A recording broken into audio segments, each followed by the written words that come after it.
الله أكبر الله أكبر الله أكبر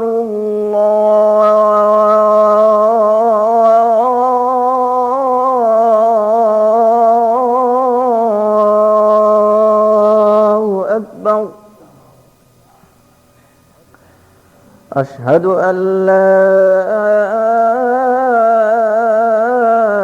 إله إلا الله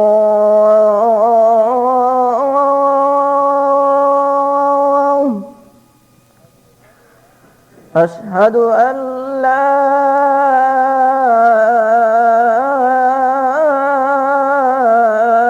إله إلا الله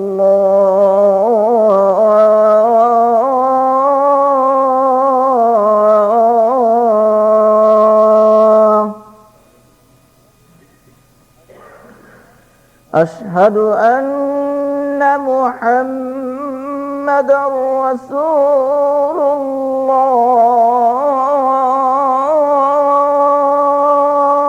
الله أشهد أن محمدًا رسول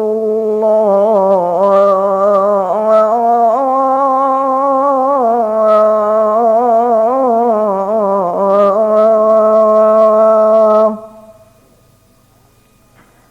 حي على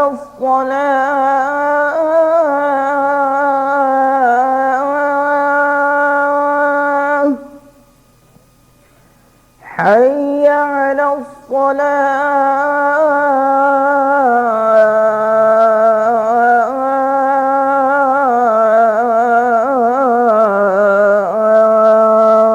الصلاة حي على الفلاح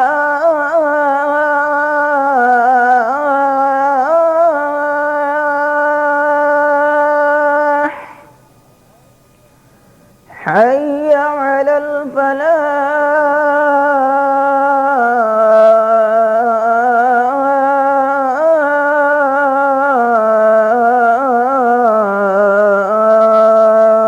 الفلاح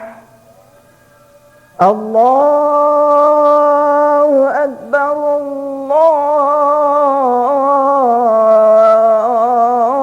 الله أكبر لا إله إلا الله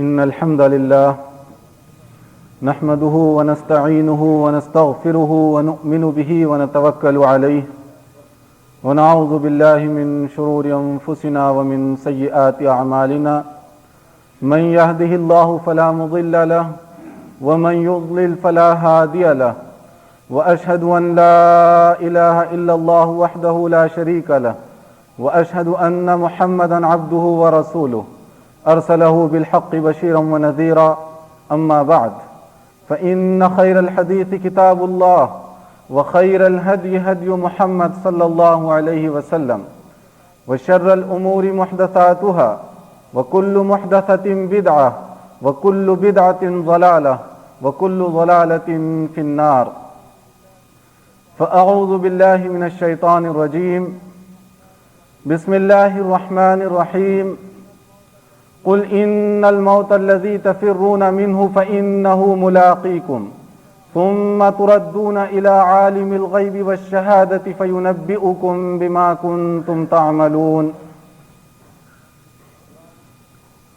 حضرات، قرآن کریم کی تعلیمات پر اگر گہرائی کے ساتھ غور کیا جائے تو ہمارے سامنے تین باتیں آتی ہیں جنہیں ہم قرآن کریم کا نچوڑ اور اس کے اہم پوائنٹس کہہ سکتے ہیں.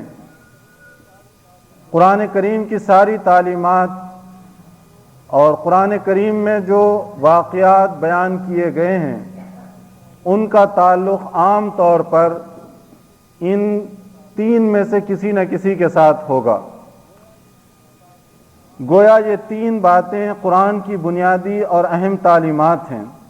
سب سے پہلے عقیدہ توحید، کہ ایک اللہ کی بندگی کرنا، ایک اللہ تعالیٰ کو اس کائنات کا پیدا کرنے والا اور اس کا مالک سمجھنا اور صرف اسی کی عبادت کرنا۔ اور دوسری چیز رسالت، یعنی اللہ تعالیٰ نے لوگوں کی ہدایت کے لیے مختلف اوقات میں مختلف نبیوں کو بھیجتا رہا، جن کا کام یہ تھا کہ وہ اللہ کا پیغام لوگوں تک پہنچایا کریں۔ اس غرض کے لیے اللہ نے مختلف جگہوں پر مختلف انبیاء کو مبعوث فرمایا، جن میں سے سب سے آخر میں ہمارے نبی حضرت محمد صلی اللہ علیہ وسلم تشریف لائے۔ اور اس کے بعد تیسری چیز آخرت کا عقیدہ، کہ آدمی یہ یقین رکھے کہ ایک دن مجھے مرنا ہے اور مرنے کے بعد دوبارہ ایک ایسا موقع آئے گا کہ مجھے پھر سے زندہ کیا جائے گا اور جو کچھ میں نے اعمال دنیا میں کیے ہیں ان کا حساب و کتاب مجھ سے لیا جائے گا، جسے ہم آخرت کا عقیدہ کہہ سکتے ہیں۔ یہ وہ تین پوائنٹس ہیں۔ قرآن کریم کی ساری باتیں عام طور پر ان تینوں میں سے کسی نہ کسی کے ساتھ ٹچ کرتی ہوں گی، یا کوئی قصہ بیان کر کے مقصود یہ ہوگا کہ وہاں توحید کی بات کی جائے، توحید کے مسئلے کو ثابت کیا جائے، یا رسالت کی بات کی جائے، رسالت کے مسئلے کو ثابت کیا جائے، یا آخرت کی بات کی جائے اور آخرت کے عقیدے کو ثابت کیا جائے۔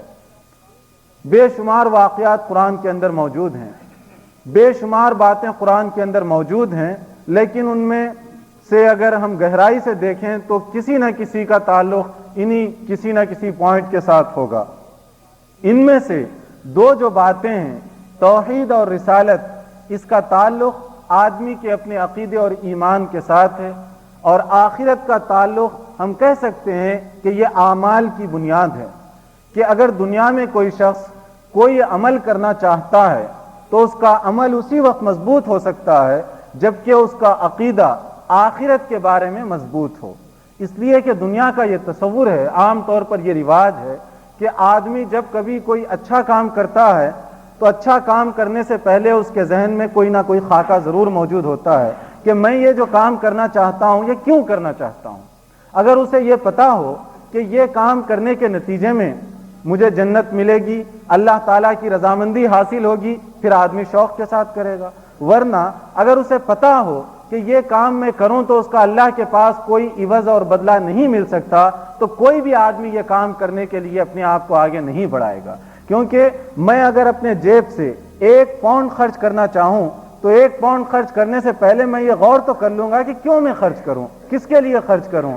یا تو دنیا میں میرا نام ہو اس لیے میں خرچ کروں، یا نہیں تو پیسہ خرچ کرنے کے بعد اس کا کوئی ذاتی فائدہ ہو اس لیے خرچ کروں، یا نہیں تو پھر آخرت کا کوئی فائدہ ہو۔ اگر یہ کوئی بات نہ ہو تو پھر آپ بتائیے کون آدمی خرچ کرے گا، کون آدمی نیک کام کرے گا۔ اس لیے جب بھی آدمی کوئی نیک کام کرنا چاہتا ہے وہ اسی وقت کرے گا ایک مسلمان جبکہ اس کا آخرت پر عقیدہ مضبوط اور درست ہو۔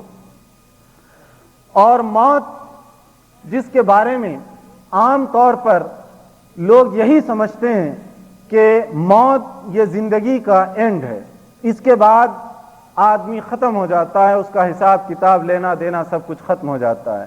لیکن اسلام نے موت کو اس معنی میں نہیں پیش کیا، بلکہ ہم کہہ سکتے ہیں کہ موت دنیاوی زندگی کا خاتمہ ضرور ہے لیکن ابدی اور ہمیشہ رہنے والی زندگی کا آغاز ہے، کہ آدمی جب مر جاتا ہے تو اس کے بعد وہ ایک ایسی زندگی میں داخل ہوتا ہے جس کا کوئی اینڈ ہونے والا نہیں۔ تو یہ صرف ایک جگہ سے دوسری جگہ منتقل ہونے کا نام موت ہے، دنیاوی چیزوں سے اپنے تعلقات کو ختم کر کے ایک اور جہاں میں پہنچنے کا نام موت ہے۔ اور موت جیسے قرآن کریم نے بھی کہا کل نفس ذائقۃ الموت، کہ دنیا میں جتنے لوگ ہیں، جتنے جاندار ہیں، ان سب کو موت کا مزہ چکھنا ہے۔ موت یہ وہ چیز ہے جس سے دنیا کا کوئی آدمی انکار نہیں کر سکتا۔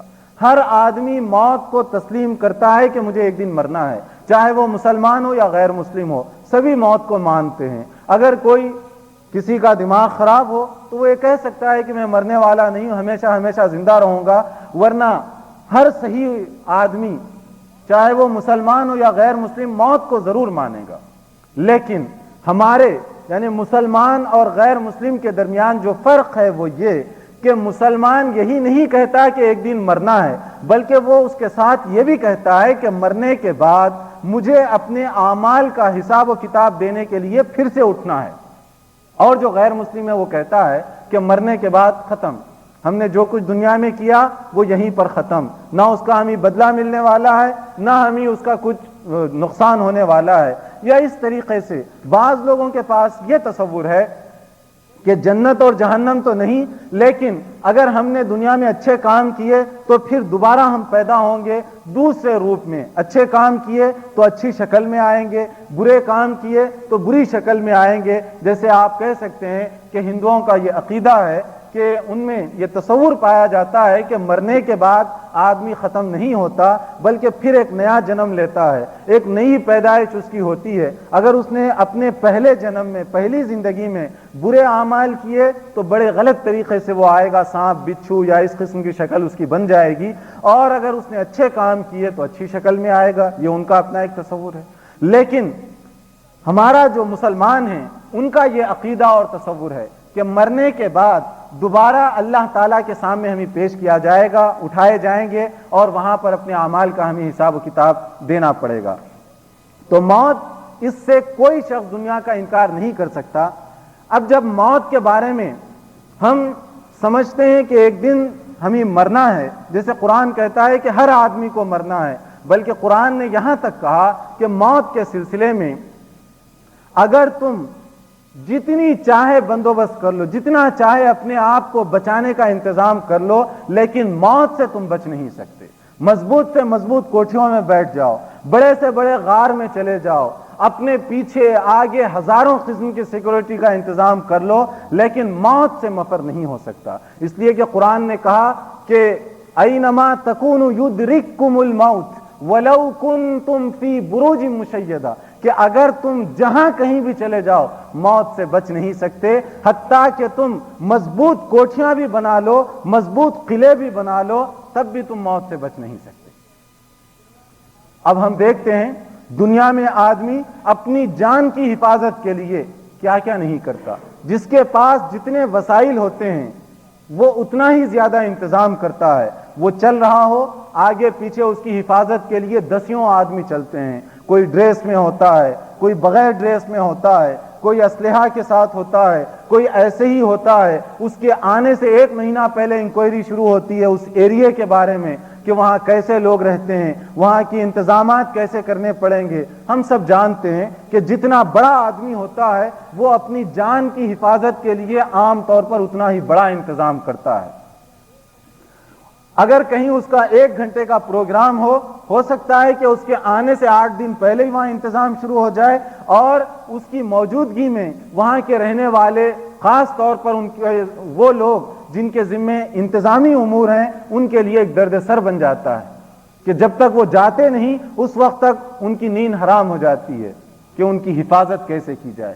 تو آدمی دنیا میں اپنی حفاظت کے لیے یہ بڑے بڑے انتظامات کرتا ہے، لیکن موت یہ وہ چیز ہے جو یہ تمام حفاظتوں سے بے نیاز ہو کر جب اس کا وقت مقرر آ جاتا، جو مقررہ وقت ہے وہ آ جاتا ہے، تو اس میں ایک لمحے کی تقدیم و تاخیر نہیں ہو سکتی، آگے اور پیچھے نہیں ہو سکتا۔